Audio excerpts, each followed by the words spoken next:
the way. We're wanted men.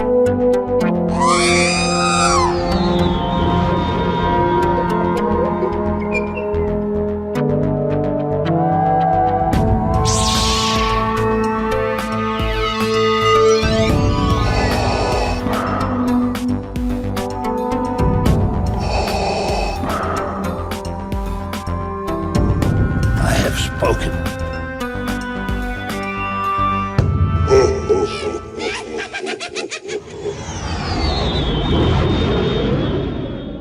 Welcome to episode 128 of the Smugglers Galaxy podcast, your favorite Star Wars podcast for smugglers in the galaxy.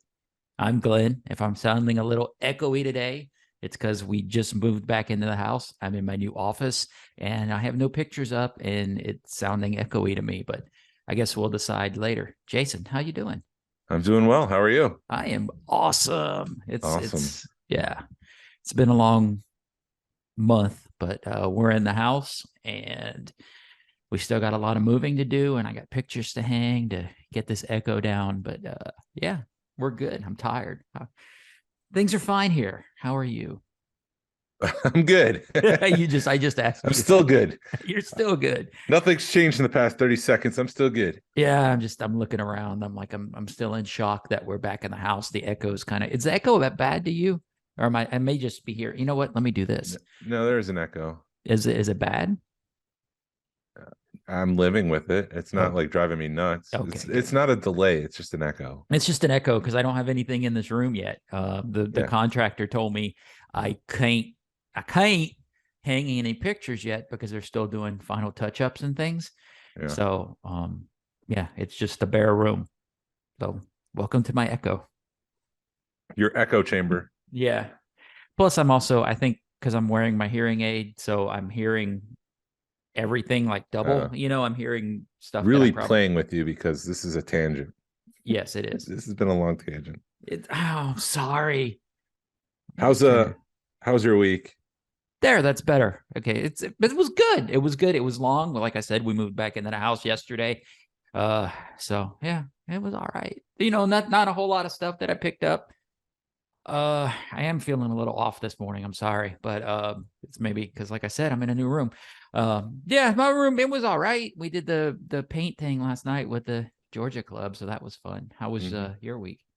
It was good. I got the Gauntlet, Micro Galaxy Squadron Bo-Katan's Gauntlet, but Amazon shoved it in a box too small, so it was like curved up the card back. So I'm trying to flatten that out, but I might just try to find one in store and open up this one because the Gauntlet is a pretty cool ship. Oh, it's it's one of the really cool ships. I think they put maybe the wings are a little weird to get it to move around, but because I think they're playing a game with them because you don't want it too loose, but you don't want it too hard, and so they don't spin on their own.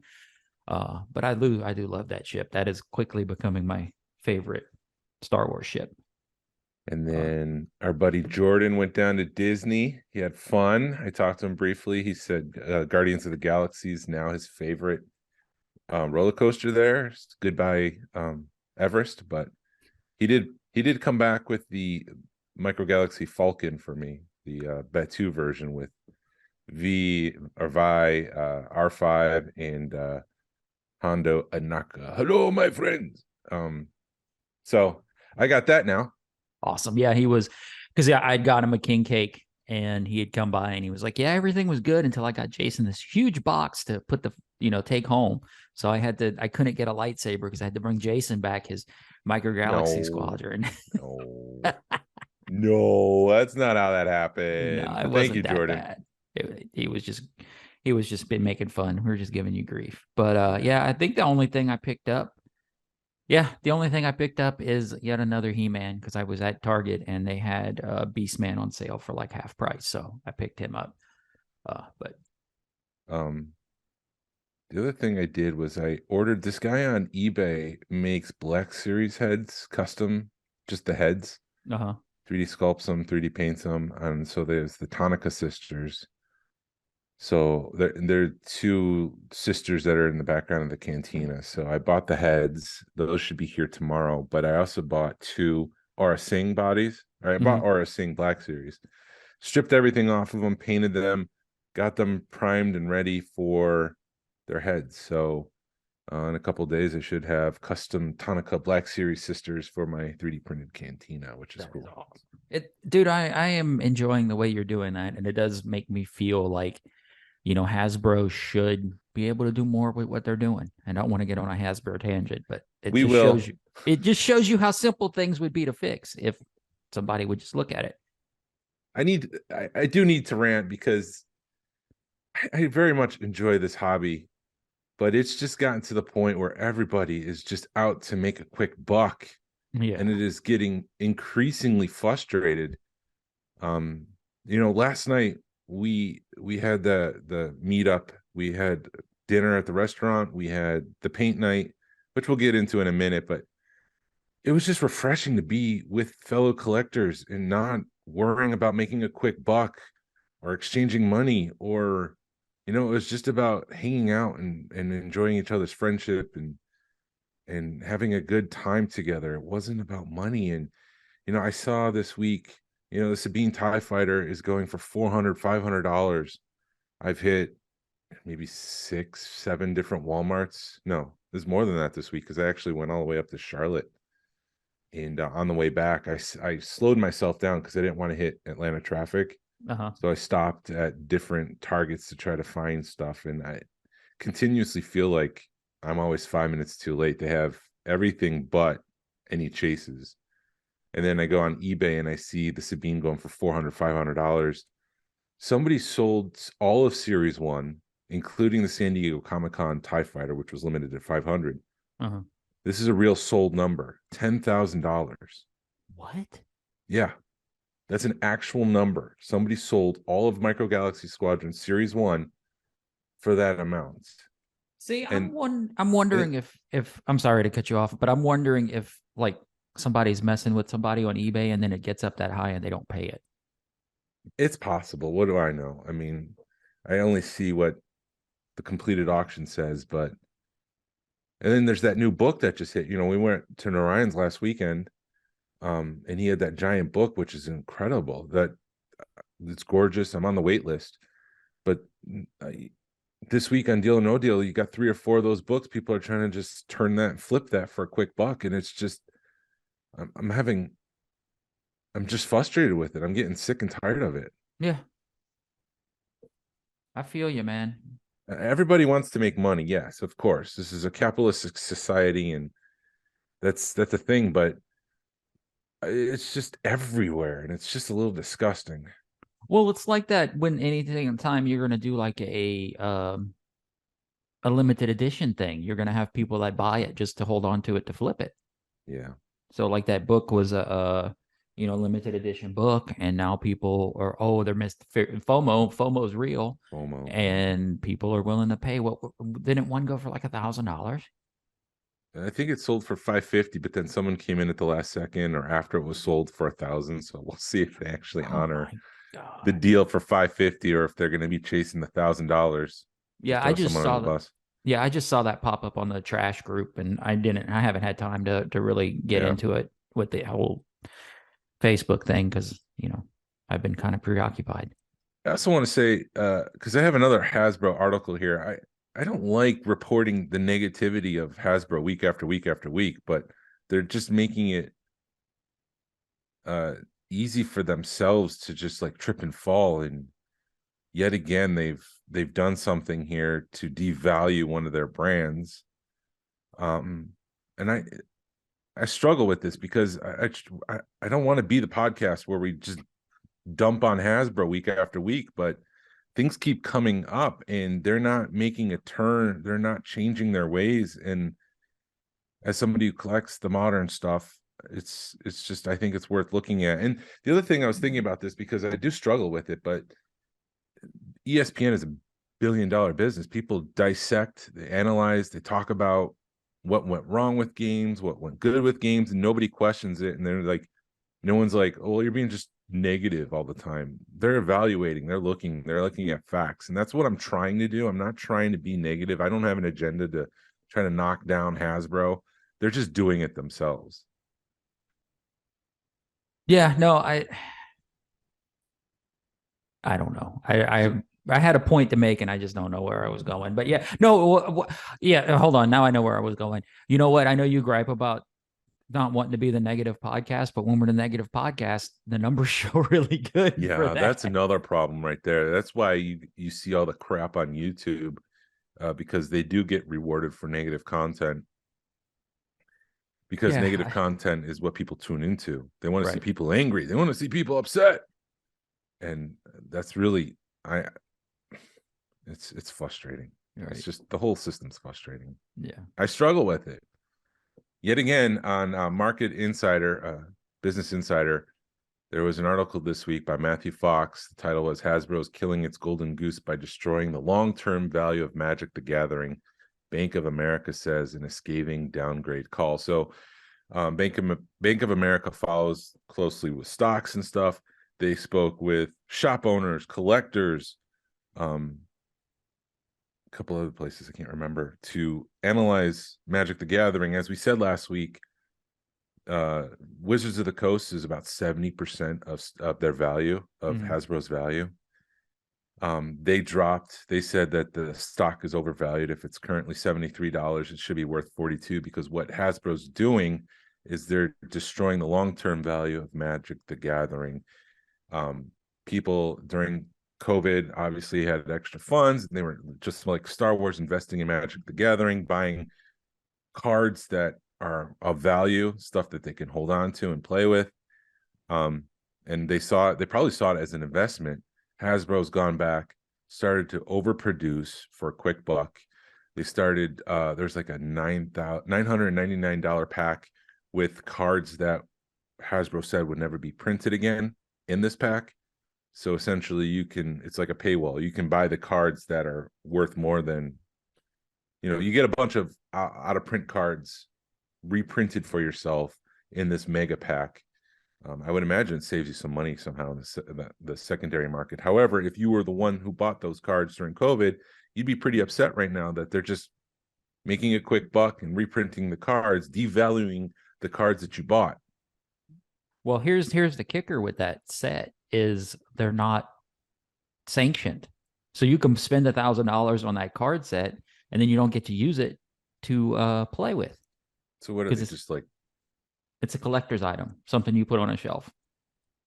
So you can't use them? Nope, you cannot use them in an event. They're unsanctioned cards.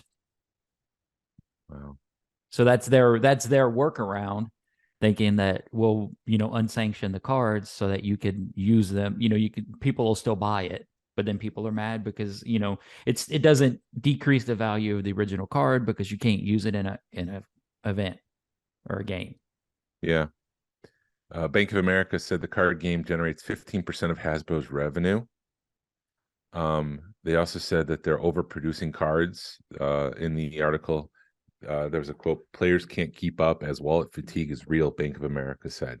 Yeah, well, I feel that in Star Wars, and I think it's kind of affected. I think that's why we're where we're at with Star Wars. Yeah. So if they're mistreating this to the point where Bank of America is taking notice and saying the stock is just not worth it, what else are they doing to all the other brands? I mean, what they do to one's probably what they're going to do to another. Yep. And it's sad. It's frustrating. This is nothing to do with the Star Wars team, G.I. Joe team, Marvel team. This is top brass. This is the leadership at the top of the company making bad decisions to make a quick buck. There's no respect for the collector. It's only respect for the dollar. And as this article kind of says, the collectors are getting frustrated and they're going to pull out because they don't have the money to keep up. They don't have the money to invest in the hobby. And so there might be a whole crash in this whole thing, for Magic the Gathering. Yeah, I could see it coming, man, because that's what is happening with us. Speaking of negativity, I saw that Star Wars premiered or showed for lack of a better term, Jedi babies. I can't. What was it called? The Star Wars Young Jedi Adventures. Oh, There's I a new saw show that. coming out this week. Okay. And I saw people dishing crapping on this thing too. Really? Yeah, and it's like, this is not for you. You don't need to consume every single piece of Star Wars content. Star Wars has Dude. No, go ahead. Go ahead. they have a generational problem. The people who grew up with Star Wars are aging out, and they don't have a younger audience to kind of support this thing long term. You know, that you want it to be a continuing franchise. You don't want it to be just 20 more years and then we're done. Right. Exactly. So this is to help establish, to get new people into the franchise. But people were dumping on it, saying this is the end, this is Disney. And it's like, you guys need to see the bigger picture. This is not for you. Right. It's Disney, yeah, because you've got to latch on to the 5 and 6 year olds now, so that in 20 years or 10 years, then they'll turn into teenagers and want to buy your product, and then they'll want to go to the Disney parks. They'll want to, they have $4 billion invested in Star Wars. Do you think they're just going to let it die off and let it become another model train or 12-inch GI Joe? No, they don't want to do that to Star Wars. No. Seamaster Yoda, Jedi younglings Kai, Lise, Nubs, and their friend Nash, and RJ-83 and Return of the Jedi 83, RJ-83. Look at that. If that was on purpose. In Star Wars Young Jedi Adventures, premiering on Disney Plus and Disney Junior May 4th, the series, takes place during the High Republic area, around 200 years before the Skywalker saga, and focuses on these younglings in the Jedi Order training in the ways of the Force. During their adventures, they learn compassion, self-discipline, teamwork, patience, and friendship together. Oh, friendship. And I also think a lot of people, Star Wars is bigger than the Skywalkers, man. Yet people need to let go of the Skywalkers. I know it was a little weird for me to let go of, the Fab Four, but once you let go of the Fab Four, man, Star Wars is a huge universe. Yep. I agree. Yeah. So yeah, bring it on. That's why I'm looking forward to like Damon Lindelof stuff. If it's outside of the Skywalker saga, if they want to bring Daisy in, that's fine. However, let's see new characters. Let's go on new adventures. Let's see different parts of the galaxy. Look at the Mandalorian. They folded in Skywalker to that, but it's not Skywalker's story. It's Mandalorian's story and the Mandalorians, and I think they're doing a great job with that. I want more of that. Right. Rogue One, same thing. Very little involvement with the Skywalker saga. I want more of that. Andor was great. You're right. There's a lot bigger world out there, people. Yeah, and just shut up and let people in. I don't understand why people can't let people enjoy their Star Wars. Why you just can't shut up and let people enjoy your Star Wars. It's okay. It's okay that people like the sequel trilogy.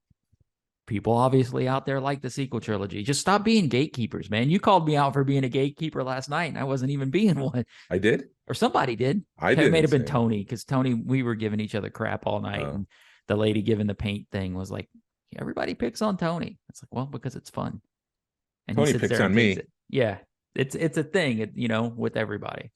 But last night was great. Let's flip this around, because I feel like we've been too negative. And last night was fun, and let's report back in on our first paint night with Painting with a Twist. That was so much fun. That was my first. So it was an idea you came up with. It's Tim Connor. Tim Connor came up with that idea. Wow, way to go, Tim! Because everybody that we talked to last night enjoyed that. We've been not struggling, but we've made a habit of trying or push the envelope, I guess, or wanted to really get into doing things other than just meeting at people's house. And Tim came up with this idea. I thought it was you, but he anyway, long story short, of painting doing a paint night, and you did all the research, and you found a place in Sandy Springs that Painting with a Twist. What was the lady's name? That Kimberly. Kimberly? Sydney was. Kimberly owns the place. All right, so Sydney was our paint lady that showed us how to paint. She was great. I was trying to be the guy that, because she was like, everybody's quiet. So I was trying to get the room going again, and I told my wife, was I being too big, too loud and obnoxious? And she's like, somebody had to be, basically. to get the room going. So that, but it was fun. It was because we start going. So we had picked out like a Vader. I was a little upset that I didn't think the print was the same one we picked out. It was close, but it wasn't the same one. Am I wrong? No, that's what we picked. Okay. I thought it was going to be like Van Gogh-y. No, Yoda. So there was a Grogu with his hands up, and you could just see his back, and it looked like he was controlling leaves or something like that. And it was like Starry Night with the leaves. The whole background was moving, and that was Okay. one of the options. But this was overwhelmingly everybody wanted Vader. Well, because it was a badass photo. Yeah, And it looks great. All right, so never mind then. So yeah, she was great. And well, where was I going? So she had first time, we get going, and she's like, "Oh, you're going to be here for 2 hours," and I'm like, "Oh crap, 2 hours! This is going to take forever." And it was done in a minute. yeah, it flew by. Yeah, and yeah, it's like a Darth Vader looking out of a window, and there's a Star Destroyer, and there's a planet, and uh, yeah, it was just a fun time. Yeah. It was, like I said, it was the first time I did it. You and your wife were sitting there kicking ass. Yeah, because you guys obviously know what you're doing with the paintbrush. I have no clue. And she was kind of doing stuff, and there was like a window, so it looks like there's literally like lines, like almost ruining the painting in my mind. But then people were like, "Oh no, I'm going to do the windows in gray," or and add a little bit to it. And I'm like, "Oh, that's why that's what it's supposed to look like." Yeah. Um, so, but no, it was, dude, I think we should do that like once a year. I don't want to do it often because I'm gonna have Yeah. a whole bunch of hand done paintings, and I'm gonna be like, "What are we doing?" But no, it was a lot of fun. What was your input? I was relieved that like I was as the person planning the whole thing and the person who like lives and dies by the clipboard and the clock. Yeah, Um, I was just relieved that everybody showed up, everyone had fun, that the timing worked out because we had dinner at 5. We were 10 minutes away. We were at this place called Hearth Pizza Tavern, yeah, that was which awesome too. I've never eaten at before. It was close. It was pizza, so I figured it would be fast, and it had good reviews on Google. So I booked that. They said the only place they could seat 17 people were in the patio, but there's heaters out there. I'm like, okay, let's do it. But then it started raining that day, so I had anxiety about everybody sitting outside. Turned out it was enclosed. They had like the plastic walls down. The heat was perfect. It was like coming down in a way where it kept everybody warm. We all showed up. Everybody was just having fun, hanging out, talking. Service was great. They were very responsive because at one point I was like, we need to be out of here by 7 because we have a thing at 7. We need be out here by like 6:45. She brought the food out in time. She gave us our checks in time.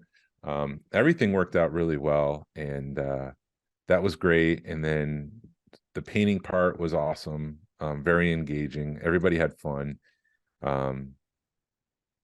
It was a blast, and I'm very thankful to have that experience with friends that we can hang out and not have to buy, trade, check out collections. It's just about being with each other now.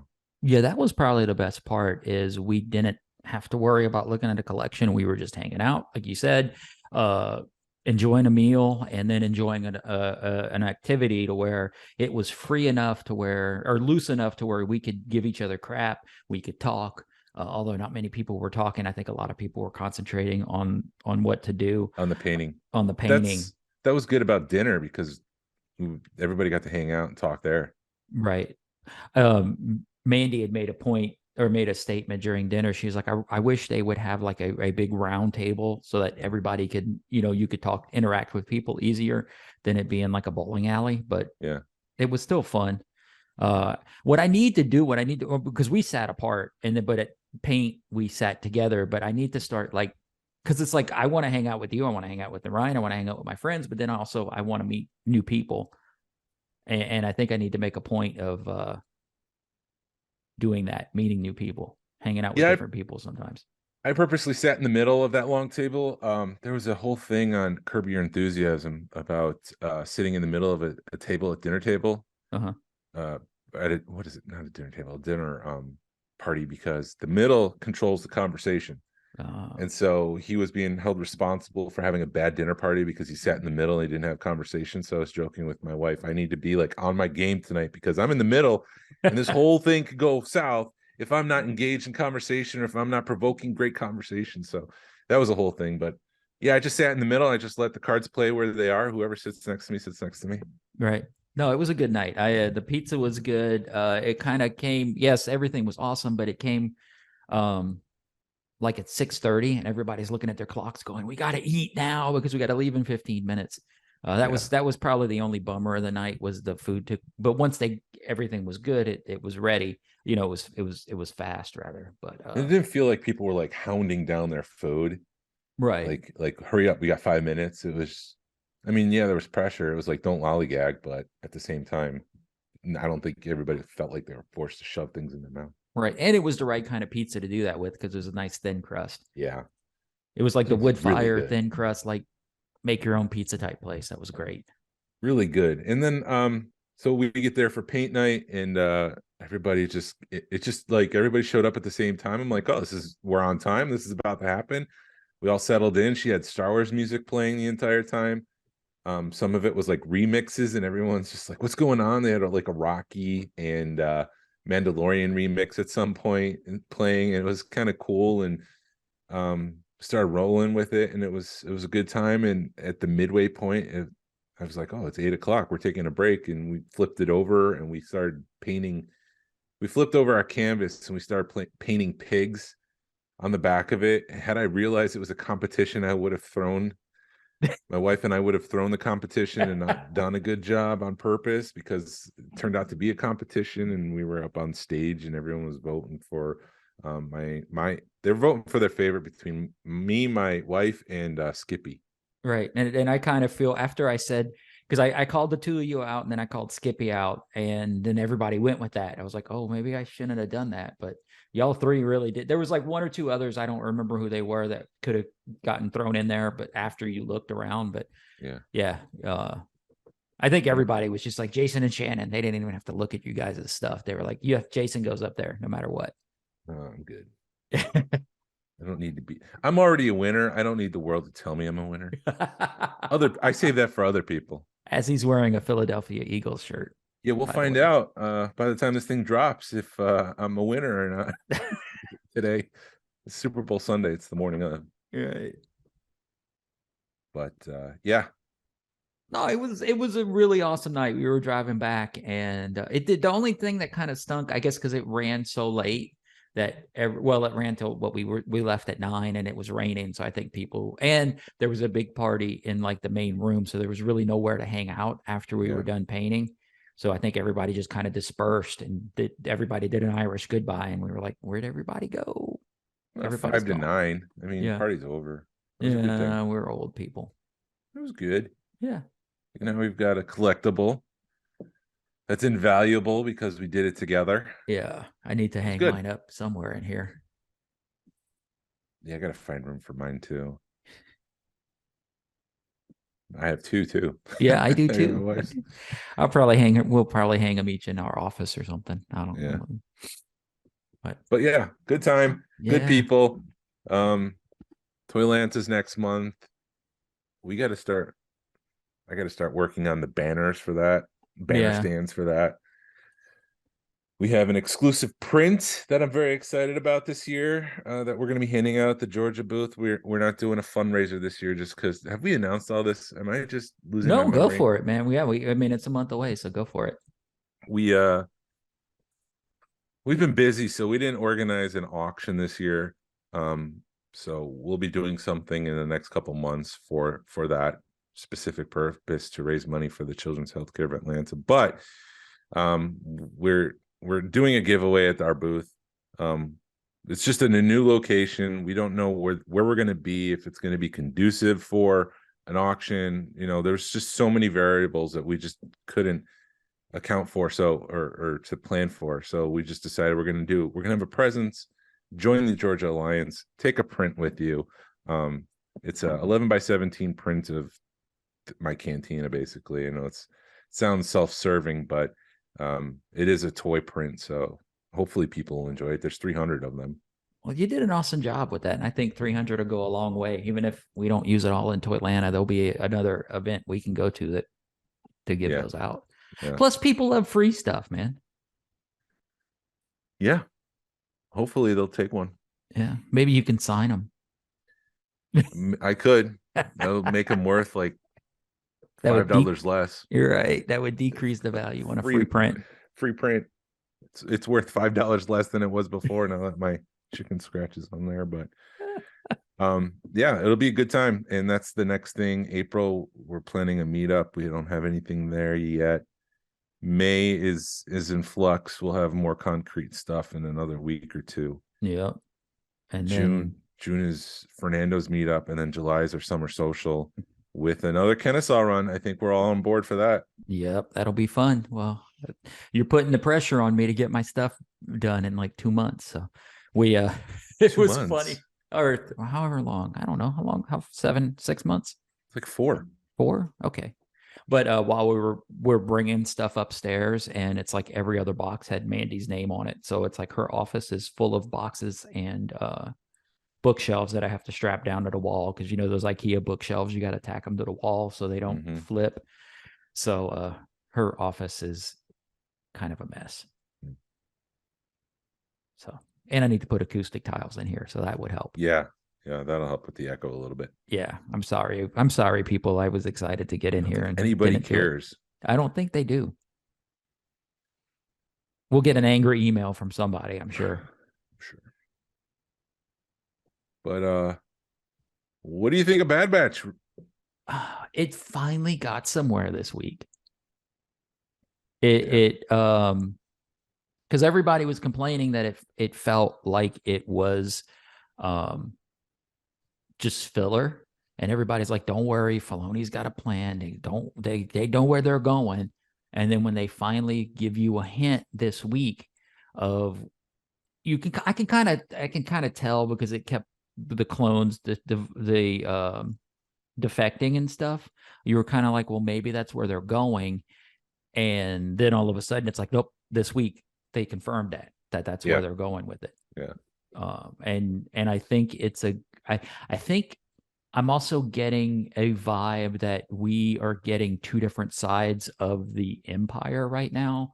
We're getting, or the rebellion rather, because you're getting like the form of the rebellion in Andor and Bad Batch and all that stuff. You're getting the front end of it.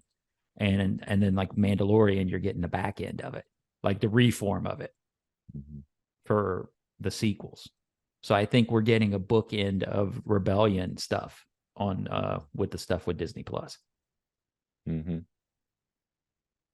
agree. Yeah, but no, this weekend, this week's show was a lot better. I kind of like the pod racing whatever thing they did. The Indiana Jones thing, I'm sure you enjoyed because you're an Indiana Jones guy. And then what other one? Then they did. It really feels like they did, because when they did the book, there was a double episode this week. When the first episode came up, I'm like, oh man, he just went back to Attack of the Clones and did it's all speaking, there's no action. It's all finding and putting things together versus action, which is what Attack of the Clones was. And political stuff. And then the second part kind of brought everything full circle again. Yeah. I'm just trying to remember it, because when we were at my in-laws, every time I turn on Bad Batch to watch it, they're like, there's a Star Wars cartoon on. I'm like, yes, there's a Star Wars cartoon, and I watch it. It did feel like, so if they ordered, I don't know, was it 16 episodes this season? It did feel like initially they had a 12 episode order, and they're like, let's just throw a couple more extra in there, and they front loaded those because it didn't seem at the time like they had a purpose. Looking back on what's happened now, when I look at Riot Race, Riot Racers, or whatever that one was, tech was a major focus. So I think that was a way to get us attached to tech, to again reaffirm. So if you haven't watched season 1 since it was first released, reaffirm his value on the team, his relationship with Omega, so that when he makes his choice at the end of this last episode, spoiler, I'm going to hold off just a few minutes, but we are talking spoilers. So if you haven't seen these, maybe it's time to shut it off or move forward. So when he makes his choice at the last episode, it hits a little bit harder because we're attached to Tech again. Yeah. No, wait, not Tech. Freaking Echo. Echo, which is what I've got going on. Echo, Yeah, Echo. sorry. I didn't understand. I guess I understood why he wanted to do that, but I don't get it. You know, I don't. Yeah, I don't either. Why he has to go for Rex? Why did he leave with Rex? Like that just seemed to come out of the blue. Yeah. It was a sharp turn I didn't see coming. No, I didn't either. It was like, unless they plan on bringing somebody else in the fold, maybe they'll get Jesse to come in. But I just don't understand it. That didn't make sense. But then Echo's the guy with the arm and stuff, right? The half computer guy. Yeah. So I mean, but it made sense for him to be a part of the club, but now it makes sense for him to go away. I guess, you know, it would, I don't know. The math didn't add up. Right. In my mind. But maybe I need to see more of the episodes as a whole or something, and then it'll come back. Yeah. I've learned, like I said earlier, that just shut up and enjoy the movie. Shut up and enjoy the show, because it'll make sense eventually. Yeah. The Indiana Jones episode, I guess there was some sort of tie to an old Knights of the Old Republic thing, but regardless, I thought, oh, this is kind of iffy, and then it started to kick into overdrive, and it explains that this creature was sent to this planet to just destroy it. Yeah. Which was pretty cool. I don't know, but I like that episode. I thought I thought it got better as it moved along, and then when they got to the clone conspiracy, it just shot things into overdrive. They're treating the clones as characters. They don't have any representation in the Senate, but they're people. It's like that age-old question in Blade Runner. They, for the lack of, they're robots, they're androids, but they have emotions, they're feelings, they're human without being human. But they're programmed to die after 5 years. You know, they just want to live, and that's the same thing with these clones. Yes, they were created for war, but you know, now that their purpose is over, you know, they're people in the galaxy now. They have rights. And I thought that was a very compelling a point in the story. Right. No. Cool. And then moving on. No, I'm trying to come up with a way of saying it the right way. And I don't know if they're bringing it into sort of like what's going on in America today, you know, and bringing that up, you know, making a political statement or not. So you, like I said, you just kind of shut up and enjoy the show. I don't want to get political. Then don't open that door, bud. All right. No, because I mean, just look up Lucas and there's a bunch of politics there. But anyways, Google it. But I thought it was interesting, the parallel between Bail Organa working behind the scenes, and then the reveal at the end that there was somebody else working behind the scenes as well, 12 steps ahead of everybody else. Yeah. It just shows how bad Palpatine really is. And I'm still trying to understand why he was working both sides, unless, you know, because, you know, you're the head of both sides. So just deal with it. I don't know. Maybe that was his grand plan to get Emperor, is you're dealing with, you're playing both sides against each other. Yeah. And then you get what you want. But maybe I just missed a big plot point. I don't know. I think that he had two different plans played out, that either A, Rampart finally convinces everyone that we need the Imperial Stormtrooper program, or if B happens, we throw him under the bus and we use this as an excuse to start the Imperial Stormtrooper program. Yeah. And well, go ahead. Go. And it just so happens they did get the evidence, they did get the proof, but Palpatine decided, we're going to just go with plan B. We're going to use that for our advantage. And we're going to throw Rampart under the bus, and we're going to say, you know, we just need stormtroopers now. We don't need clones. Yeah.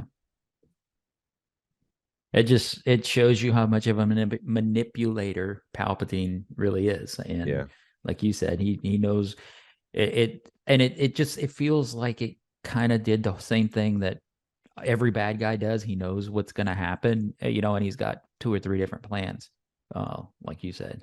I think if Luke Skywalker never came around, Hmm. the universe would never have changed. It would have been controlled under the Sith forever. But it was because of the relationship between, and I think as they make more content, this just becomes more and more apparent that Darth Vader and Luke Skywalker are key to saving the universe. Hmm. Whether they know it or not, that is the thing that Palpatine just didn't calculate. He had everything else planned, but it was just that duo that really is his downfall and his confidence in Darth Vader. And if it wasn't for Luke Skywalker coming along, nothing would have changed. Right. I mean, he was the chosen one, and I think it kind of, Darth Vader brought balance to the Force. It took a long time for him to do it. Yeah. Or Anakin rather, and maybe that fell on his son a little bit too, because Qui-Gon could have been like maybe wrong, not wrong, but it was the second generation that ended up having to do it, not Right. the one he was looking at. Right. So, but yeah, I thought the last two, and I didn't even realize there was a second episode drop this week. I had watched the first one and I'm like, oh, I got to go do something. So I just turned off the TV, and then on Facebook, someone had pointed out like the rest of the release schedule, Mm-hmm. and it said that there was 2 episodes dropped this week. I'm like, oh my goodness. Yeah. So I started watching the second episode just yesterday, maybe. Right. And Ian McDermott returned as the Emperor. I mean, it was just all incredible. It was all great. It's just kind of funny how the Senate stuff is interesting now in cartoon form, and it seemed lifeless and flat in live action. That's because George Lucas isn't directing the cartoon form. Yeah, maybe they just got writers writing it, and he was more probably concerned with getting from point A to point C than making Right. sure point B and C felt good. And I did think it was menacing. That was, as much as I don't like the Emperor, that was badass how like they're arguing, and he just comes through the middle of that hologram, Yeah. and he's like, well, we're going to do this way. And Rampart's just freaking out. And it just proves that you're only worth, as long as you're worth something. Once you're not worth anything to the Emperor anymore, he's going to get rid of you. Wasn't there a comment made earlier in the season, or maybe it was the episode before, but the Emperor is not, or Palpatine is like aloof. He doesn't show up that much. Yeah. It was a couple of episodes before that. Yeah. So when he does show up, it's to mic drop, like, this is what we're doing. And then he just probably goes back into hiding. Like, he only shows up, everybody is beneath him, and he doesn't need to waste his time with them unless it's serving his time. Right. So when he shows up, he's making big moves, and then he goes back into the darkness. And I thought the use of that is perfect. Chef's kiss. No, it was good. I just hope they don't make Dave Filoni the head of Lucasfilm, because I need him creating content. I don't need him running the show. Yeah, I would imagine there's a producer somewhere that they've been training in the background, who's going to take over Lucasfilm. There's also rumors of Feige, but I don't know if Feige's going to do that, or if he does, it's not anytime soon. Mm-hmm. Well, I heard a rumor he's there until he's up to like phase 10 of the MCU, and then it's going to conclude. I don't know. That's just a rumor right now, but we're on phase 5 for those keeping score. So I don't think he would move over to Star Wars until after that time. Okay. But I agree with you. Filoni and Favreau. I mean, Favreau seems to me like the best choice for taking over Lucasfilm. Mm-hmm. But I don't think he would. I think he's too busy storytelling. I mean, when you look at Book of Boba Fett, he wrote most of those episodes. I think there's some sort of deal that he has with Lucasfilm where he needs to write X amount of episodes and he'll get X amount of revenue. I think there's some sort of tie there. That could have been just another rumor at the start of the whole thing, but like, he redid his deal at some point. And so he's probably writing on Ahsoka, or Filoni's writing on Ahsoka. And so they've got some sort of thing going on. And I don't see them stepping away from the storytelling to run Lucasfilm. Right. I still think it's funny when I'll see like Jon Favreau on like shoot, I lost the train of thought. That movie that he first did, the Swingers on Swingers, and then you see him on you see him show up on all these shows like 20 years ago, all these movies 20 years ago, and you're just like, that's the dude that's in charge of Star Wars. That's saving our asses from Yeah. bad content, and it's just so weird. Yeah, he was the clown on Seinfeld. He appeared on Friends at one point. So yeah, it's funny now. Yeah. It's funny how things can change for someone. All right. Dude, are you caught up on The Last of Us? Yeah, All right. You want to talk about it for a minute? sure. Yeah. Spoiler alert. We're oh my God. That is such, I mean, the first episode, I was kind of like, what is the big deal with this? But once they get over setting everything up, the storytelling in that is phenomenal. Yeah. I don't like Pedro Pascal playing almost the same kind of stoic, quiet, hard ass protecting the next generation. There's too many similarities, and I'm like, he's gonna get typecast.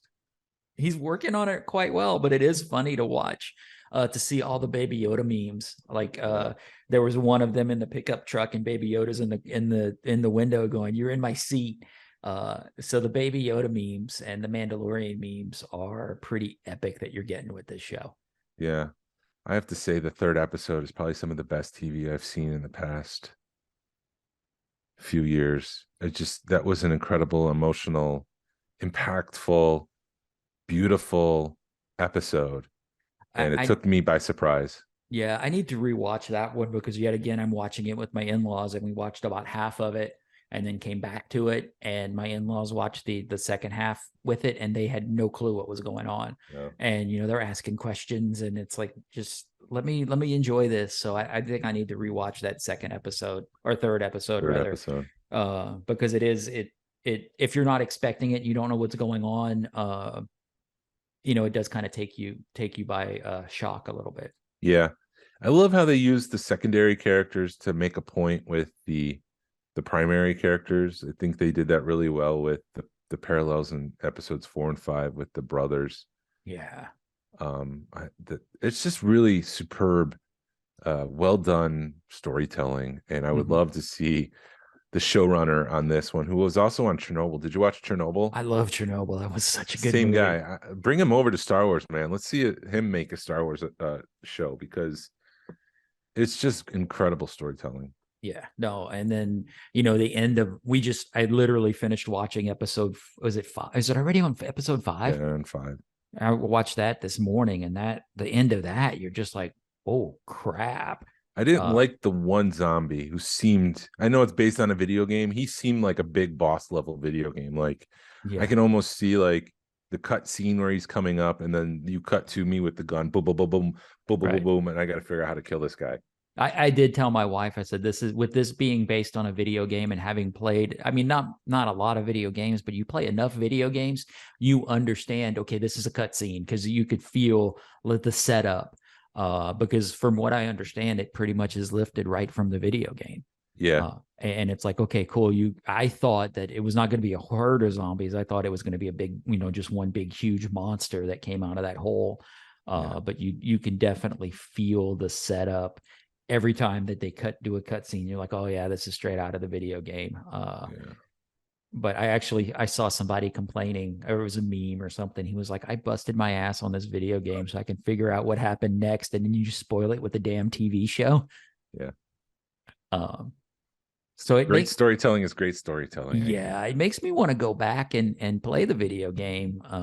I was kind of surprised because I've never played it. And then you hear that they're making a video game, and you're like, a video game turning it into a TV show. And I was really curious how it was going to react and how it was going to cross over. And you don't even know. I mean, unless you've played, like I said, unless you played video games, you have no clue what's happening, that it's based on a video game. Yeah. So yeah, it's great. Can't wait for the rest of it to drop. How many episodes is it?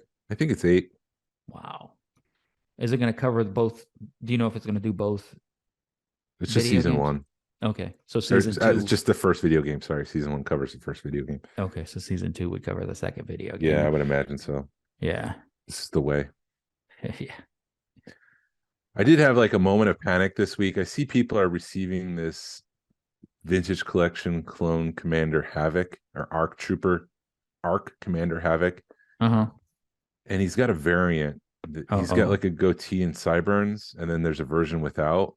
But I'm seeing everybody get it in the mail, or it seemed to me like everyone was getting in the mail, and I'm like, did I miss this? So I went to Walmart, and I see that it was a Walmart exclusive, and then I checked my email because Walmart will email you when you order it. Mm. And I didn't find the email, so I'm like freaking out, like, did I miss a pre-order or something? So I finally signed into Walmart, and they say, no, you've already ordered this on October 1st. I think people overseas are starting to get it, and that's how they're seeing that there's a variant. But I did pre-order it, so I'm like, okay. Yeah, the people overseas get the stuff way before we do. I guess just because it's in their backyard. It was just like the first box is coming out of the factory, and it goes 3 blocks to this toy store. It's right there. I did. Speaking of Walmart exclusives, I saw that Boon to Eve pack or whatever from Micro Galaxy Squadron is supposed to be a Walmart exclusive. Oh, okay. So that'll be joyful. Yeah, they got to back off with the chases. The whole thing is just frustrating. Here we go again. All I right, know. backing off. I'm pumping the brakes. I'm not going to go there. How do you think I feel? I've been waiting Yeah. for damn Sabine's TIE Fighter for like 5 or 6 years, and they finally make it, and it's a damn chase of 5,000, and people are jumping on it because you can sell it for $500 on eBay. That can't be sustainable, though. No, I have a feeling it's just like with anything, you have people that are wanting it, and it's the FOMO. And I at the very least, I can wait a year or two, and somebody will have it at a toy show for $30. That's wishful thinking. It's wishful thinking, or more sustainable, a better number that I can tolerate. Talking to Matt yesterday about the Powder Springs Toy Show, like he said he's set up a booth and sold stuff. Not like watching all those Black Series, they just sit there. He said the only thing people really want to buy are Marvel Legends opened. Everything else doesn't really sell. I think people are trying to look for a good deal out there. Maybe. This is kind of like, I'm just trying to analyze that last night. What does that mean about the hobby? Maybe I don't need to tie it to the entire hobby, but Black Series carded or in box, not open, just doesn't seem to be anything people are chasing down, or maybe they just don't want to buy the secondary price value of whatever it is. All right. So you're thinking that people are wanting open box stuff versus closed box stuff. For the Powder Springs Toy Show, people want open box cheap stuff. Right. And that's coming. Yeah, because so you think it's coming over and hitting the Black Series also, because I did see. All right. So what you're saying, Jason, is that you think open box stuff is gonna be like the wave of the future because people are not wanting to pay the extra to buy something in a box. Either that or that's the Powder Springs Toy Show. Well, okay. So speaking of Elijah from Second Chance Toys, I was talking to David and Chance, and he walks up and he shows a baggie, like a gallon Ziploc baggie. He bought the full set of Bad Batch for $35 open. And I was like, I would have bought that. So yeah. I think you're right. Yeah, so I think that's just the target audience for the Powder Springs Toy Show. People aren't looking to spend hundreds of dollars. They've got $20 in their pocket and they're looking for a deal. They don't want to buy a box thing. They're looking for something open to put on the shelf. So, but that's also, I think that's that show. I think that Martin's done a good job of marketing that show, knowing, you're going to go there, if you walk in there with a couple of $100, or you're not going to find a $200-$300 item. You may find one $200 or $300 item, but that show is a swap meet. It is, $20-$30 in your pocket. And if you spend it right, you can walk away with a lot of stuff because that's the market. Yeah. And there's nothing wrong with that, because there's nothing wrong with the good, dirty, I use the word dirty lovingly, dirty toy show. Yeah. They don't all need to be Toylanta. They can be, let's get together, throw some tables up and bring your stuff. Yeah. And that's exactly what that show is. And it's great. I love that toy show. It's just an excuse to get together with your friends. And, we need those. You need that camaraderie. That's what we did last night. So, and it worked out great. Yeah. Good times. Yeah. So anything else? I don't think so. I mean, I'm trying to stretch this thing out, but we've had a couple long episodes, so maybe if we had a shorter one this week, it's not that bad of a deal. No, I mean we still hit an hour, so I mean we're good. Oh, did we? Yeah, Okay. it's 9:30 or 10:30. In conclusion, I want to be positive. I don't like we say, be a positive force in the collecting community. But it is frustrating sometimes when you see people making the big bucks and trying to make a big buck. I mean, and Hasbro's, fumbling at the start at the red zone to tie it back into football because it is Super Bowl Sunday. Yeah. So how bad? What's your prediction of the score? The Eagles 2073, the Chiefs -12. Not Vince Dooley. What's the guy? Damn it. Mike Ditka on Mike a bus with the whole Bears team versus everybody in NASCAR. Who's gonna win? Ditka. The Bears. The Bears. Somehow the Bears are going to enter the Super Bowl and they're going to win. They're going to take on the Eagles and the Chiefs at the same time, and they're going to win. And the Bears 2,703, the Eagles and Chiefs -12. The Bears. Bears. That was such a good skit from like the 80s and Saturday. Oh, actually, it was the early 90s Saturday Yeah, it was Night the late Live. 80s, early 90s. Yeah, I missed that Saturday Night Live. It was some good times. Yeah. But all right. Should I do the whole ending in You never Chicago said accent? your legitimate prediction. So you think the Eagles by what? How many touchdowns? It might be a close game. It depends on what version of the Eagles you get. If there's no injuries, let's say the Eagles 31 and the Chiefs 27. Okay. So you're thinking a know. close game. I think so. Okay. I think this is not going to age well. It's not going to age well. So we already know by the time this released, so it's on tape. But I think, yeah, it's not going to age well. I'll just shut up. I think the Eagles are going to show their true colors because somebody did post that they beat the Cowboys who were depleted, and then San Francisco just, I think San Francisco, if their quarterback would have made the whole game, they would have won. But no, you don't think so? No, nah, you're just an Eagles fan. So, well, they beat a San Francisco team with no quarterback, so we'll see what happens. Yeah, I still would have liked to see the Bengals Eagles. That would have been a fun game. That would have been fun, but it didn't happen. All right. So do it like you should. Do we do it in Chicago? It's so bad. Thank you for listening to the Smugglers Galaxy podcast. If you could, please leave a like and a 5-star review of the show anywhere you listen to podcasts, if that's allowed. It really helps us out and points people to our show. Follow us on social media. You can find us on Facebook, Instagram, Twitter, and YouTube. Send us an email or message us. We love feedback, and we'd love to make you part of the show. Our email address is smugglersgalaxy@gmail.com. Thank you to Alfonso Riviera for the Smugglers Galaxy logo. You can find him at Rock the Force podcast. And thank you to Levi Waterhouse for the music. Hasbro re-released VC66 # vote with your wallet. Pass on what you've learned. Be a positive force in the collecting community. This is the way. The Bears. I mean, this is the way. I remember getting off a plane, going to some training in Chicago for, I think it was Adobe Premiere, and I stop at a Subway because it's like right next to the airport, and I get my sandwich, and some guy walks in and he wants like a ham sandwich, and she's like, "What kind of bread?" And he goes, "Rye," and I'm like, "Yep, I'm in Chicago."